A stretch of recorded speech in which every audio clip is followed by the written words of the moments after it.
ఈ 5 ఏళ్ల 2019 నుంచి 2024 వరకు ఈ 5 years టెన్యూర్లో మరి ఆరోగ్యశ్రీ పథకం మనం చూసినట్టయితే 1059 ఉన్నటువంటి ప్రొసీజర్స్ మనము జగనన్న ప్రభుత్వంలో 3257 ప్రొసీజర్స్ వరకు కూడా పెంచి తీసుకెళ్లి ఇంప్లిమెంట్ చేశాం.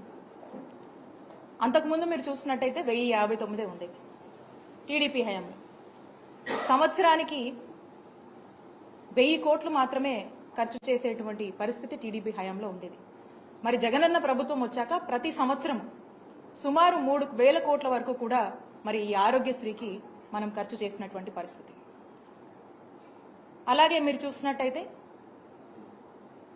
ఎంపానల్డ్ హాస్పిటల్స్, నెట్వర్క్ హాస్పిటల్స్ రాష్ట్రంలో గత ప్రభుత్వంలో 1000 కన్నా తక్కువ ఉన్నటువంటి ఎంపానల్డ్ హాస్పిటల్స్ ని వాళ్ళని ఎంకరేజ్ చేసి